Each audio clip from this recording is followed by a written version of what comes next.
Hi there, my name is Philip Ideson. I want to welcome you to the Art of Procurement podcast, the podcast that helps you, a forward-thinking procurement professional, position yourself and your team to proactively take advantage of the revolution that's taking place in procurement today. By interviewing industry trailblazers and sharing insights from our own experiences, my team and I pull back the curtain and shine a light on the strategies, tactics, and tools that procurement teams are using to elevate their impact.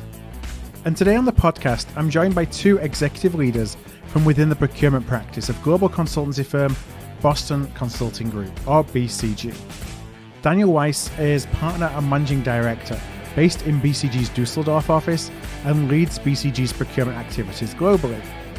Wolfgang Schnellbächer is partner and managing director based in BCG's Stuttgart office. Now, Wolfgang wrote his PhD thesis on game theory-based negotiations in procurement with a focus on auctions and leads BCG's procurement activities in Europe.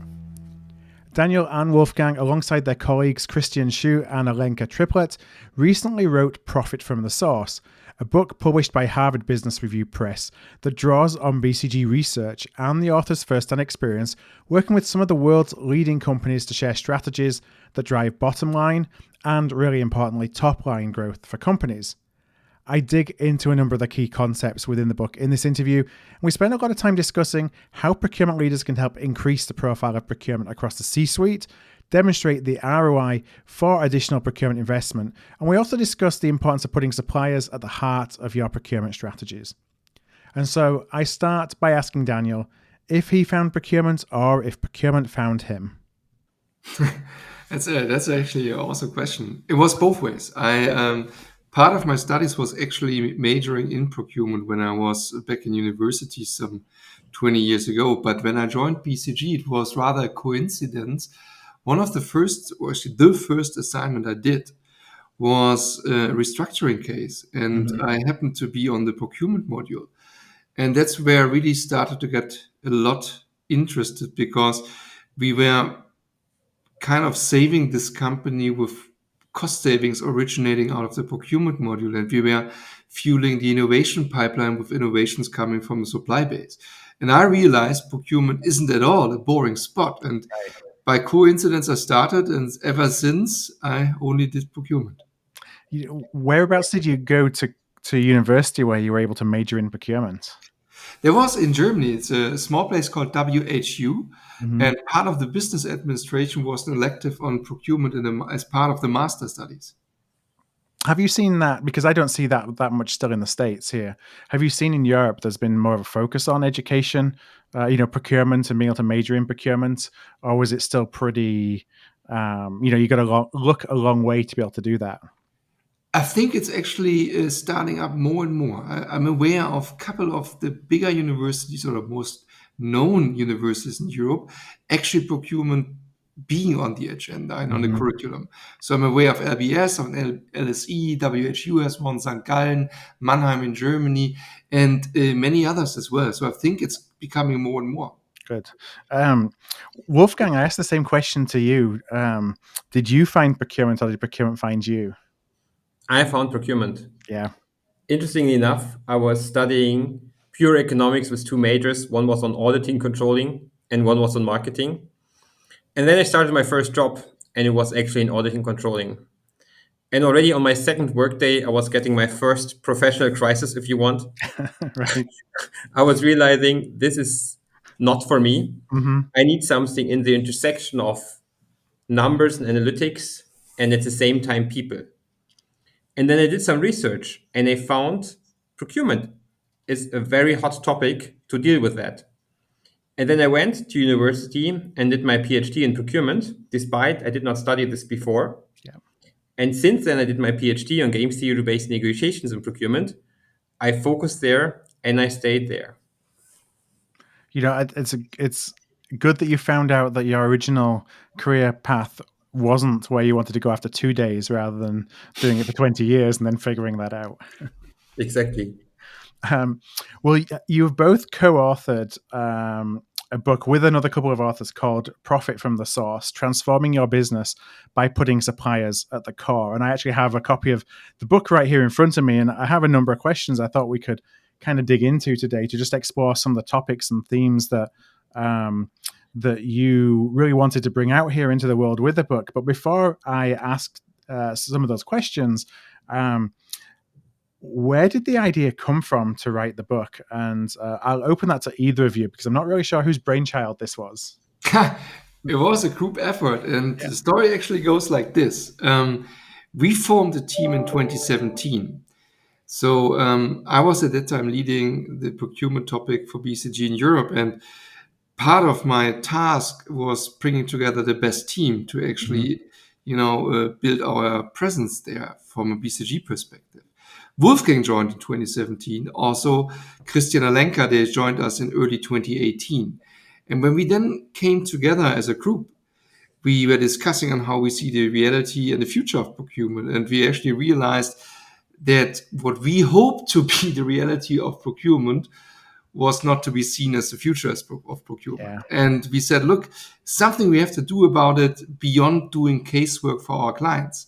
So we really thought about the book. We kind of framed it in our head. And then we actually decided we're going up for it. And then we were all stuck in the home office because of the Corona situation. And we actually got very busy and actually typed it up. And there's one core thing we always struggled with. Procurement is so powerful. 60% of a company's budget typically is lying in procurement, but CEOs spend too little of their time thinking about it. And this is important. A typical CEO only spends 7 minutes a day on procurement. And to change that, we sat together and said, if we write the book on procurement, it needs to be really tackling the CEO. Yeah. And we need to make procurement bigger. Why do you think that CEOs, and I kind of pose this to you, Wolfgang, as a follow-up, why do you think CEOs spend so little time dealing with or thinking about procurement or thinking about their supply base? Yeah, that's a great question. And it has a lot to do with legacy. Typically, the CEO comes from finance, comes from marketing, sometimes comes from engineering product development. And we also just talked about at universities, people don't teach procurement. Yeah. And based on the fact they don't have a legacy in there, they don't focus on it so much. And that's something which needs to change. That's why Daniel, the other authors, and myself thought we need to go where the big decisions are made. We need to go to the CEO. And if I go kind of back up a little bit, you were talking about the reality versus the future of procurement. And that was something you were saying, Daniel, which kind of ties in a little bit to, the reality being that CEOs didn't spend any time thinking about procurement. What was the big gap that you saw that you think, heck, we need to try and address this and correct it because the divergence between the reality and the potential is so wide? I think there were a couple of things for me personally. One was when first time Russia entered the Ukraine, and that was years back. Yeah. We saw there's an impact on supply chains. And there was an author in the New York Times which inspired me. He was talking about supply chains being one of the wonders of the modern world. And I agree. But I saw that attacked. Then we had presidential elections in the US, changing thinking on free world trade. We had the Paris Agreement, where sustainability, for very good reasons, for the right reasons, became a new reality. And that is when I realized 2017, 2018, there's something going on where the old reality of procurement, where you had access to free markets and every year everything gets simply cheaper, is not going to hold up.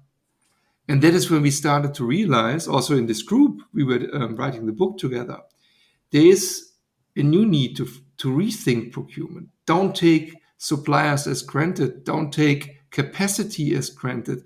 Be active in shaping products which become more sustainable, but you have to do this not only internally with your engineers, but working with the supply base, because that's for most industry where carbon footprint is originating. And we realized if we don't stop the way we are doing procurement today, transactional, simply getting stuff in every year 3% cheaper, but making it strategic, being really focused on where suppliers are sitting, why we are choosing them, with whom we want to partner to drive innovation. That is a mind shift. And we also realized that for most companies we were serving, part of the BCG consulting team, actually the teams which are working in procurement were not ready and not prepared to do that. There's a few questions that I have, and I'm wary about jumping straight into why they weren't ready. But I would love to explore that a little bit. But first of all, I just wanted to ask, because it ties in with the the CEO and convincing the CEO of the value of procurement. You obviously work with a lot of CEOs, in the work that you do at BCG, and you also pitch to a lot of CEOs in the work you do at BCG. Like, how do you go about selling the procurement value proposition to a CEO who maybe has that legacy perception of what procurement used to be versus what it can be? We think a lot about CEO happiness, and we want BCG companies to be successful.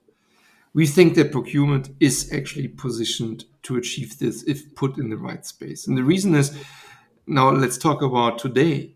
We are living in a world where COVID is still hitting us. We have a war in Europe. We have still ongoing trade conflicts. We have shortages. We have inflation. Yeah. And if you want to be a happy CEO, if you want to be a CEO who has enough money to invest into the future, you need to be tackling costs also in an inflationary environment. Procurement can do that because it's the interface to suppliers, but it's much more than that. It is also working together with suppliers to foster innovation, make products easier to sell, having the right quality, and very importantly, have sustainable products. We can talk about circular products. We can talk about labor rights, human rights, and we have to talk about CO2. All this comes from your supply chain. And lastly, in times where we have shortages, trade conflicts, in the Ukraine situation, for example, we need to have resilient supply chains. And then again, it's a task for procurement to locate the supply base there where we can have easy access to make sure we actually can produce the products we want to sell.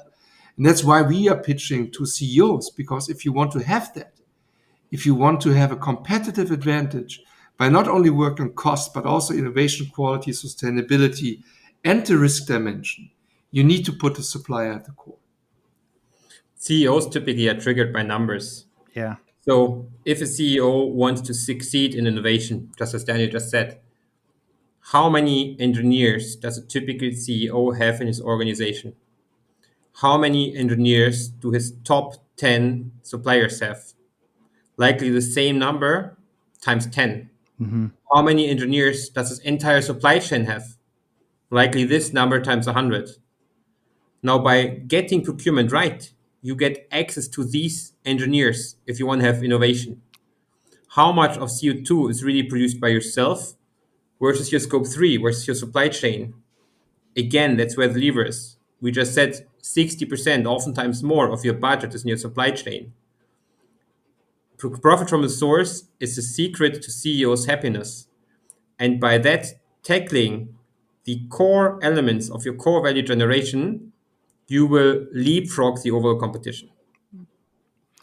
I love we often talk at Art of Procurement and some of the work that we do with folks around the innovation capability and capacity of your supply base, exponentially exceeding even the biggest R&D organizations in the world if you harness it the right way. Exactly one of the things that you said there. Do you find when you're talking to a CEO, Wolfgang, that there's like an aha moment when it's suddenly, okay, all this makes sense? Or is that very situational based on, what a CEO has got going on, where they are in their business cycle, what their challenges are, and you kind of got to tailor it and tailor the pitch to their situation at any given moment in time? There's great aha moments we achieve. And you know what? They're best triggered by an example. And that example to us is Tim Cook. So Apple is the company which gained most value in the last years, and it gained it based on their great supply chain. It's not a coincidence that Tim Cook, who is now the CEO of Apple, has before that been the CPO and head of supply chain. And he, from the start, was profiting from the source, He, from the start, was making procurement a leadership paradigm. And if we talk about this, and if we talk about the numbers we just unfolded, then CEOs typically are triggered. And that's the exact aha moment that you describe that we want to achieve with the book, because we overall think the economy and the world can profit largely from it. And Phil, I think you're very right by pointing out in the question a bit that, of course, approaches need to be tailored. And different industries, different segments have different problems. If you talk about automotive for 1 second, there is the desperate need for innovation, self-driving cars, away from the combustion engine. And that while the Chinese market is weakening and inflation is hitting them, they need to finance this. And then in other industries, let's talk about the pharmaceutical industry. The imperative is not so much on cost. The imperative is, think about a vaccine, is about speed and quality. So there's a difference in the nuancing of what is important, or the main currency, so to speak, of the procurement team in different industries. And of course, we have that in mind when actually making our approach to putting suppliers to the core tailored to the specific industries and the specific companies. And does that change when you're talking about indirect versus direct procurement as well with the CEO? You know, is it a different pitch for the value of direct, which is a little bit easier for them to see because they see product going out of the door, you know, that's made with physical product that's come in the door, versus indirect, which is a little bit more nuanced and maybe a little bit harder to understand that there still is a supply chain that exists. It may just be a virtual supply chain rather than a physical supply chain. It is converging a bit. Let's think about IT and how tech becomes part of so many products. And you could simply say indirect is the home of IT and software and the link to hardware. I'm not sure if this holds true anymore. I think it's easier for our pitch that we, rather than differentiate between direct and indirect, differentiate what is important for a product, for a company, for competitive positioning of a company, category-wise and supplier-wise, and compare that to what is not so competitive at the moment. So I think in our reality, the category focus, the focus between direct and indirect, is converging. We much more focus on suppliers, and that's also what we write in the book. We think if you really want to advance in procurement, there needs to be a very differentiated approach. And the differentiation factor for us is not category, not nomenclature between direct and indirect, it's among suppliers. So how should we be thinking about working with our suppliers in a differentiated way? Well, the first thing is we need to cluster them better. Right now, suppliers are primarily treated based on their spend. So a very big supplier, even though they might be producing something rather standard for us, let's say stamped parts, are getting a lot of attention. We need to think much more about the potential of the suppliers to generate a core value for us. And as said, these values can be different things, be it on sustainability, innovation, quality, be it on a great future cost reduction coming up through a smart idea. Let's focus more on the suppliers which bring true value. And then, from a CEO perspective, let's spend more time to relationships with these core suppliers. As we stated at the start, a typical CEO spends 7 minutes a day with overall thinking about procurement, with overall thinking about suppliers. We need these CEOs to spend really hours in meetings with core suppliers, thinking on how they can best generate the value and build a personal relationship. Also, in the times which are coming on volatility, think about it. We'll be running into more and more shortages. Whenever something is short, who you give it to? In the end, the people you know. And therefore, CEOs to spend more time investing in relationships with the suppliers delivering core value to you. And let me build on what Wolfgang has said. We in the book use a very old principle to differentiate among suppliers, the Pareto principle at the end. We take a look, what are the important suppliers, both today, but more importantly in the future. And those, let's call them A suppliers, those 20 who are the most important for you. That's where we want to have close relation to. Yeah. That's where we ask the CEO to be close to the supplier CEO. And that's where we want to treat the supplier as a true partner. And let's be also honest. The middle part, the B suppliers, that's where we still, in our kind of inherited procurement thinking, need to be putting competition out, doing the right tenders, and making sure we simply work with the right ones in the right way. And lastly, those thousands of tail suppliers we have, that is something where automation will take over, where, to be honest, the relationship will be more and more less romantic and more automated. That is where we shouldn't be spending our time Right. and probably have much more of the time reserved to do the strategic thinking we need to have in place for the big suppliers, the A suppliers. And that's how we differentiate. Really among suppliers in those buckets A, B, and C. I want to actually come back to that idea of B suppliers because I think those are really important and overlooked suppliers. But before I do, you mentioned, I think it was Wolfgang that mentioned that it's not based on spend. The old way of going and doing segmentation is, we understand the Pareto and we understand building a supplier relationship management program, and we're going to focus on our biggest suppliers, and we're going to differentiate by spend. And obviously that doesn't, as you mentioned, really spend doesn't suggest importance and value to a business. But how, and I'm thinking about how can we do this at scale? How at scale can we identify those that are high value suppliers versus high spend suppliers in a way that allows you to run through thousands of suppliers, and pick up the vast majority of the ones that are the high value, even if the spend may not be there? Yeah, well, the first thing you need to do, you need to know what your value is. Yeah. And there's already lacking because procurement functions so far are primarily steered by cost pressure. And even the most quality innovative companies overall, they incentivize their procurement primarily on savings. So the first thing we need to be doing is we need to have a clear vision from a CEO. What do I want from my procurement? And after I know that, whether it's innovation, quality, sustainability, maybe it's speed, maybe it's the avoidance of risk. After I know that, we can greatly leverage artificial intelligence to detect what are the most promising suppliers. Just to give you one example, we were running an AI-based algorithm to identify the most innovative suppliers amongst the entire supply chain. And how did we do that? We had a look, okay, what is the spend these companies spend on R&D? Mm-hmm. How many basically patents have they acknowledged at governments? We were also having actually a look where the suppliers located because it turned out that especially suppliers in high cost locations tend to be quite innovative, right? So we can run full algorithms across the entire supply chain in which we then identify which ones are the ones with the biggest potential. And then, frankly speaking, you can ask the suppliers.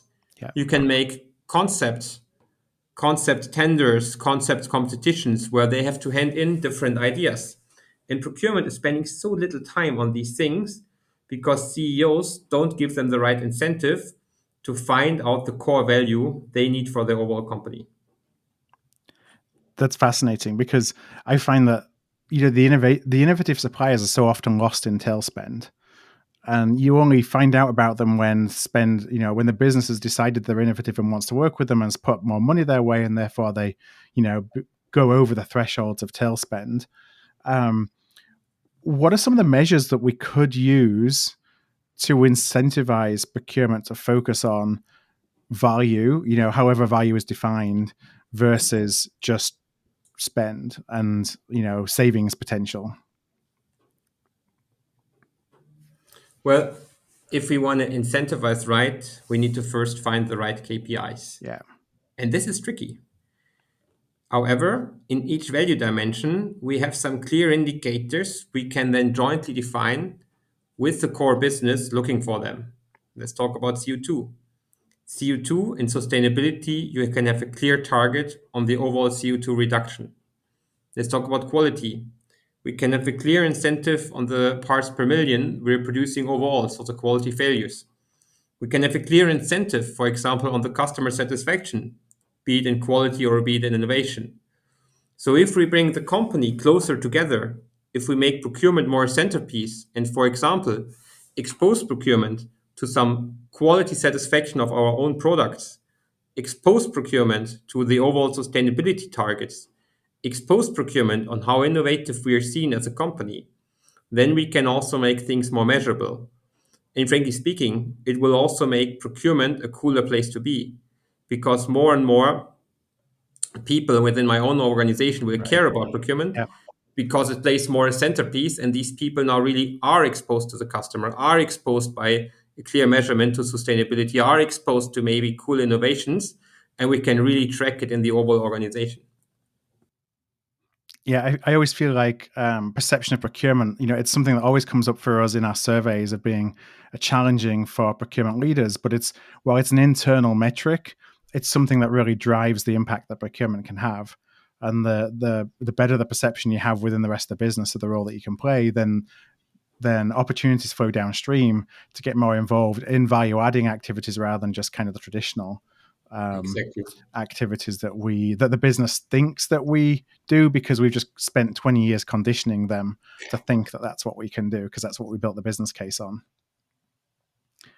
I do want to go to B suppliers. And Daniel, you were talking about A, B, and C suppliers. And these B suppliers are those that they may not be your core spend, but it's not your tail spend. And it's kind of the ones in the middle where the value, there's still a lot of value that can be derived from those relationships. There's typically still a good amount of spend, but we kind of relegate them to just managing processes, when we're going to source them, and then leave it to the business to do what they want with. How should we be thinking about those B suppliers and the impact that procurement can have in being more involved in those relationships? It is one of those things where Wolfgang and we are still puzzled. Mm-hmm. There are literally 1,000 books out on what to do in a certain situation to go to market. How do you cope with your supplier? And then you go in all of those procurement team meetings we attend and see typically if the suppliers are treated by the procurement teams, or if so not only the business is talking to them, it's typically a quick conversation on the telephone, or it might be a tender. But that's also, Wolfgang did a PhD in game theory, so he explained me a lot about it. And we actually programmed a tool. It's called a negotiation coach, where this tool is coaching on B suppliers. You kind of assess certain parameters of them. You can also answer questions to the tool. And then the cool thing about this tool is it comes up with two things. One, a suggestion on how to actually go to market. Mm-hmm. And two, how to prepare the event to go to market. Now, when we use this tool with our client, we do this in order to change behavior. We don't want every procurement professional to have a physical negotiation face-to-face or per telephone with the suppliers. There are situations where auction is the right thing. And if auction is the right thing, there's a difference between a Dutch auction and a Japanese auction or an Australian auction format. And that is what we can do with simple coaches, like the ones we have prepared in BCG, to kind of install behavioral change. And it is something where we can make it very transparent to procurement leaders how their teams are actually going to market. And if you still do 75% of your go-to-market events in tender or physical negotiations, I would argue for B suppliers that is not the typical picture I would expect. Because also with B suppliers, we can do different formats. And that is something we try to alter, we try to change in a very positive coaching environment with such unique tools we have created to actually stimulate a case for change, to do the right things with the B suppliers. And one of the challenges I think we have with those B suppliers is we don't necessarily have the insights into the market as procurement teams into, the kind of the B suppliers have the information advantage, if you will, because, you're buying it infrequently enough where there's not the ROI necessarily to go and have somebody on staff who knows that category inside and out. And so you find yourself running a process and kind of hoping on the market to take care of itself, if you will, as opposed to coming to the table with insights. And I see that, I don't know if you see that as a challenge, but I definitely see that as a challenge for procurement folks when it comes to those kind of secondary suppliers? Yeah, I think you're touching a super vulnerable point we have here, and that is the pre-education of the buyers we're having. In our view, the buyers need to be much more trained on the categories they're overall buying. Mm-hmm. If you're working at Apple and if you're buying steel, ideally you have worked in a steel mill before, Right. because only then you can fully understand what you're talking about. And if you're just chopping around and purely seeing your category as something where you can commercially beat on the suppliers, then you will never succeed on fully understanding what's the source of value and how to truly influence that. And this will become even more important as we are running into more volatile times, with disruptions coming, with a bigger inflation coming. How to judge whether the request for money of a supplier is justified, Mm-hmm. or whether somebody is just increasing on a 30% margin, or in the other case, whether somebody is really close to bankruptcy. Buyers will need to be better educated in their overall category they're buying. And to us, to Daniel, myself, the other authors, this also is a CEO paradigm that he needs to take care and focus on procurement to get the best people in his organization to work there. So we've talked a lot about the role that procurement can play and kind of inspiring the art of the possible for procurement. We've talked a little bit about some of the things that a procurement leader listening to this who wants to grow the influence of their team, some of the things that they can do. But you talk a lot in the book about some of the hows. How would you recommend a procurement leader actually goes about really breaking free from our traditional methods and approaches? It needs, of course, to start with the CEO who gives the mandate for the team to change. And then there are three things procurement people have to do in order to actually make the change realize. One is treat your important suppliers as friends. That's something we discussed before. Mm-hmm. Be really close to your A suppliers today, the future looking ones, and change the relationship away from a transactional one. Second, you need to be owning the product lifecycle. It's too late for procurement professionals to come in just a few months ahead of start of production. We need to be there with the product marketeers, with the engineers when they're originating the new designs of products. And lastly, in the third point, we believe a lot in going bionic. Kind of the $7 million man in this old series from the US, where we equip procurement teams with digital tools to automate those transactional and operational parts of procurements, but very smart tools, artificial intelligence based tools, where we can actually augment the buyer's power in order to do the right things like we described with the AI negotiation coach. So those three things, in our experience, work the best to actually make the change happen. I just want to jump in on that second one about getting involved faster up the kind of life cycle from a product's life cycle, or more around the design phase. I think the same is true in the indirect procurement space when somebody is designing or just thinking, hey, maybe I want to go and outsource my call center, or maybe I want to go and bring in this type of supplier to try something new. The closer we can get to that thought process, the better. And there's obviously a lot that we need to do to get there in terms of proving that we deserve the opportunity to be involved in it. But I think it's just as imperative on the indirect side as it is on the direct side. Fully agree. And we see it all the time that whenever you become involved too late, yes, you can do a good job and you can measure it and getting some cost down, but the cost creep going up again, that is exactly when a supplier gets you back the smallest change in specs, they reclaim their money. Mm-hmm. It doesn't happen if you get involved early, because that is when you make sure the concepts you want to bring to market can be realized with those suppliers you want to be targeting them to. And you need to make sure it's a broader space. And only then you have a chance to really control cost, control innovation gates, control quality gates throughout the product lifecycle. Now, the third one that you mentioned there was Go Bionic. There's a whole chapter in your book about that specifically, around digitalization.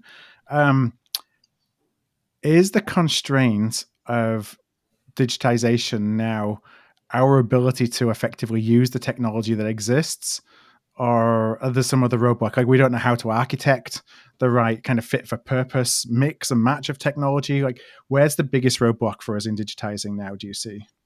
There's an interesting BCG analysis, and it talks about what's needed to make digital work.